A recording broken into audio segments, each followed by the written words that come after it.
নমস্কাৰ মৰমৰ ছাত্ৰ ছাত্ৰীসকল তোমালোক সকলোকে ষ্টাডি কৰ্ণাৰ আসামৰ আন এটা ভিডিঅ'লৈ স্বাগতম জনাইছোঁ।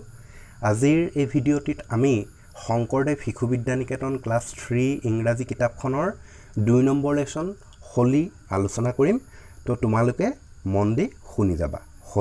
হোলী মানে হৈছে ফাকুৱা, যিটো আমি সকলোৱে খেলোঁ। এইটো এটা ৰঙৰ উৎসৱ হয় না নহয়? গতিকে ইয়াতে কি দিছে আমি চাওঁ আহাচোন। ইয়াতে দিছে Holi is a festival of spring. Holi হৈছে এটা বসন্ত কালৰ উৎসৱ। হোলীটো আমি বসন্ত কালত খেলোঁ হয় না নহয়? গতিকে ইয়াতে সেইটো কথাই কৈছে যে হোলী হৈছে এটা বসন্ত কালৰ উৎসৱ। It is also the festival of colours. ইয়াক ৰঙৰ উৎসৱ বুলিও জনা যায় হয় না নহয়? হোলীটোক ৰঙৰ উৎসৱ বুলিও কোৱা হয়। সেইটো কথাই কৈছে যে it is also the festival of colours. ই হৈছে এক ৰঙৰ উৎসৱ। ইট ব্ৰিংছ জয় টু আছ।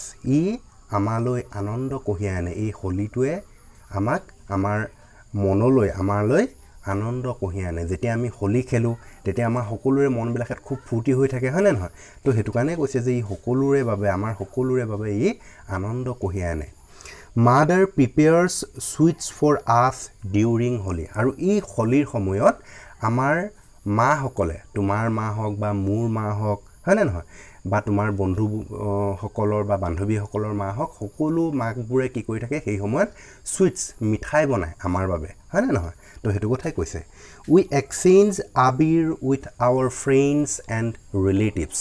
আৰু আমি আমাৰ ফ্ৰেণ্ডছৰ লগত, আমাৰ বন্ধুবৰ্গৰ লগত আৰু আমাৰ ৰিলেটিভছৰ লগত, পৰিয়ালৰ যিমানবিলাক লোক আছে আমাৰ পৰিয়ালৰ মানুহবোৰৰ লগত আমি ফাকুৱা সনাহনি কৰোঁ হয় নে নহয়? এক্সচেঞ্জ কৰোঁ। এতিয়া ধৰি লোৱা তুমি তোমাৰ লগৰ এজনক সানি দিছা, আকৌ লগৰজনে তোমাক সানিছে হয় নে নহয়? বা তুমি বোলে ঘৰৰ ওচৰৰ কোনোবা বোলে খুৰী এগৰাকী সানিছা, আকৌ খুৰীয়ে তোমাক সানি দিছে। তো তেনেকৈ আমি আবিৰ মানে হৈছে ৰং, এই ফাকু, সেইটো আমি এক্সচেঞ্জ কৰোঁ, ইজনে সিজনক সানো।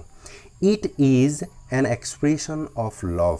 আৰু ই হৈছে এটা মৰমৰ প্ৰকাশভংগী। অৰ্থাৎ আমি যে এই ইজনে সিজনক যে সানো তাৰ জৰিয়তে আমাৰ মৰম চেনেহৰ বৃদ্ধি পায়, মৰম চেনেহ বাঢ়িহে যায় হয় নে নহয়?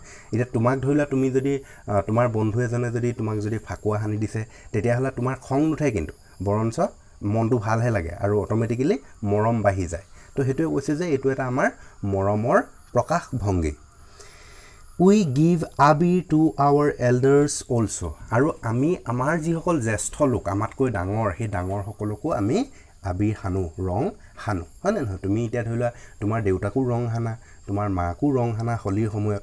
গতিকে সেইটো কথাই কৈছে যে উই গিভ আবিৰ টু আৱাৰ এল্ডাৰ্ছ অলছো। আমাৰ যিসকল আমাতকৈ যিবিলাক ডাঙৰ হয়, জ্যেষ্ঠ লোক হয়, তেওঁলোককো আমি ৰং সানো।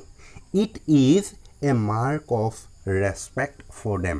আৰু এইটো হৈছে তেওঁলোকৰ প্ৰতি থকা আমাৰ শ্ৰদ্ধাৰ চিন বা সন্মানৰ চিন।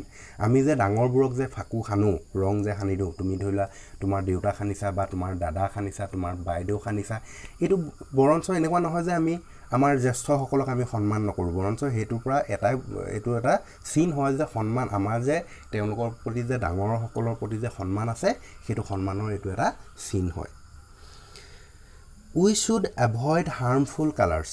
আৰু আমি কি কৰিব লাগে, যিবিলাকে আমাক অনিষ্ট কৰে, কিছুমান এনেকুৱা আমি যিবিলাকে ৰং ব্যৱহাৰ কৰোঁ এই হোলী টাইমত, সেই কিছুমানত বহুত বেয়া কিছুমান কেমিকেলছ থাকে, যিখিনি আমি ব্যৱহাৰ কৰিলে আমাৰ কিছুমান ছালৰ বেমাৰ হয়, কেনেবাকৈ যদি চকুত লাগি যায় চকু অসুখ হয়। গতিকে সেই তেনেকুৱা যিবিলাকে অলপ হাৰ্মফুল হয়, অনিষ্টকাৰী হয়, সেই তেনেকুৱাবিলাকত ক্ষতিকাৰক তেনেকুৱা ৰংবিলাকত আমি এৰি চলিব লাগে, আমি ব্যৱহাৰ কৰিব নালাগে। We should use good quality of abir. যিবোৰ ভাল গুণসম্পন্ন ৰং, সেই ৰংবোৰহে আমি ব্যৱহাৰ কৰিব লাগে। গতিকে আমি যেতিয়া হোলী খেলোঁ তেতিয়া এইটো ক্ষেত্ৰত সাৱধান হ'ব লাগে, যাতে আমি হাৰ্মফুল কালাৰ্ছ কোনোপধ্যে ব্যৱহাৰ নকৰোঁ। হাৰ্মফুল মানে হৈছে তোমাৰ ক্ষতিকাৰক, ঠিক আছে? Lord Shrikrishna played Holi in Vrindavan. Shrikrishna, আমি সকলোৱে জানো শ্ৰীকৃষ্ণ হয় নে নহয়? ভগৱান শ্ৰীকৃষ্ণ। গতিকে ভগৱান শ্ৰীকৃষ্ণইও বৃন্দাবনত কি খেলিছিল বুলি কৈছে? এই হোলীটো খেলিছিলে। He played with Radha and other কম্পেনিয়নছ।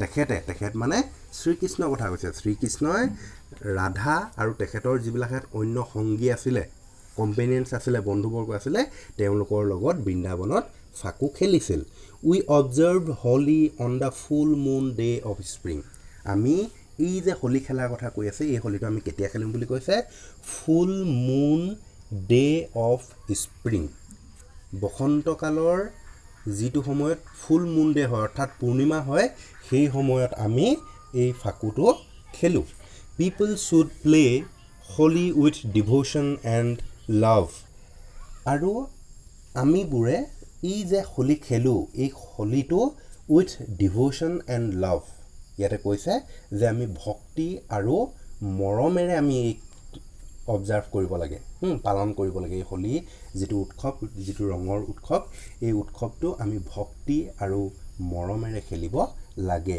It makes আছ হেপী ই আমাক আনন্দিত কৰি তোলে হয়নে নহয় কোনো আমি বেয়া ভাৱ লৈ পিনি খেলিব নালাগে বৰঞ্চ আমি সকলোৱে আনন্দ মনেৰে আৰু ভক্তিভাৱেৰে খেলিব লাগে গতিকে এতিয়া তোমালোকক এই আবিৰ শব্দটোৰ অৰ্থ দি দিছে এতিয়া চাবাচোন ইয়াতে কি দিছে one kind of coloured powder used in Holi usually called phaku in Assamese তো আবিৰ মানে হৈছে এক প্ৰকাৰৰ ৰং যিটো ৰং হোলীত ব্যৱহাৰ কৰা হয় আৰু সাধাৰণতে ইয়াকে অসমীয়া ভাষাত ফাকু বুলি কোৱা হয় আমি সকলোৱে জানো ফাকু হয় নে নহয় গতিকে সেই আবিৰ মানে ফাকু বুলি কৈছে ঠিক আছে তো আশা কৰিছোঁ তোমালোকে লেচনটো ভালদৰে বুজিব পাৰিলা বুলি যদিহে লেচনটো বুজিব পাৰিলা তেনেহ'লে ভিডিঅ'টো লাইক কৰি দিবা আৰু তোমালোকৰ বন্ধুবৰ্গলৈ শ্বেয়াৰ কৰি দিব নাপাহৰিবা ধন্যবাদ